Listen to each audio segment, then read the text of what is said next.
Esmaspäevast võib Tallinna tänavatel kohata munitsipaalpolitsei eripatrulli. Nende meeste tööks on pealinna loomapidamisreeglite täitmise jälgimine.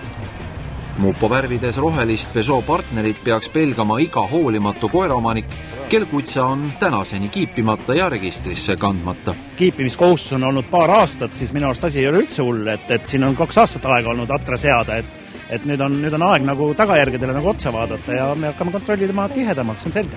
Võib-olla oleks siin vaja nagu suuremat toetust loomakliinikutelt, et ei oleks see kiip täna nii kallis, et paljud võib-olla jätavad just selle hinna pärast tegemata ja tulevad siis, kui on tasuta kampaaniad, et kindlasti need kampaaniad jätkuvad ka tulevikus, et meie loomad kõik saaksid kiibid ja kui midagi juhtub, et nad oma peremehe jälle üles leiaksid.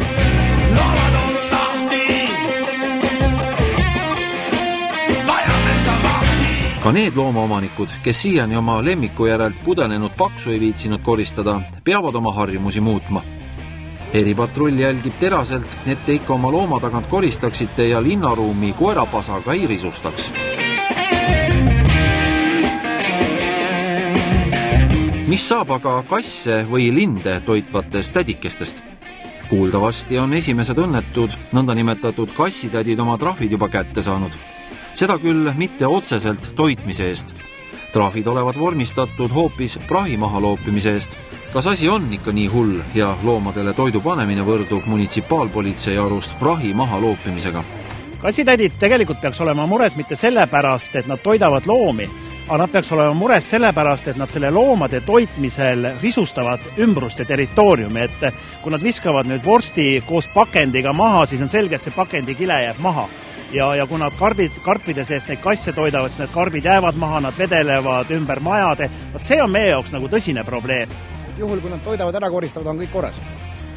Ta on korras nii palju, kui asumisse ei teki nagu väga palju nüüd loomi. Et ütleme, et kassidel on küll see komme, et kui sa 2-3 nagu toidad, siis ühel hetkel on neid 20-30, nad kipuvad autoomanike autokopottide peale, nad kipuvad sinna oma haisu maha jätma. Seega tegelikult nagu väike probleem on, et pigem ma ei kutsu seda üles seda tegema, aga ma ei ütle ka seda, et me läheme nüüd karistama ja ütleme, et nüüd meie poolt on nii, et nüüd kõik kassid peaks olema hävitatud. Seda kindlasti mitte.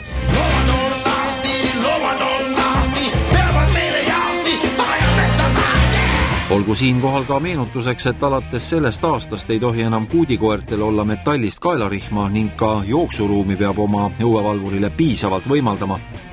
Need, kes ei soovi Tallinna linnakassat täita, võiksid ka oma kutsa kuudi kriitilise pilguga üle vaadata. Kõige mugavam on uue määruse nõuetega tutvuda Loomakaitse Seltsi kodulehel www.loomakaitse.ee. 2 inimest ja 1 masin Tallinna linna peal, et tundub, et jääb väheks.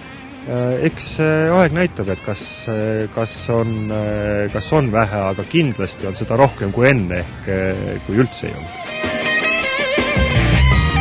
Alates esmaspäevast hakkab siis see auto minu selja taga vurama Tallinna linna vahel ja ametnikud hakkavad kontrollima koeraomanikke, nii et olge valmis.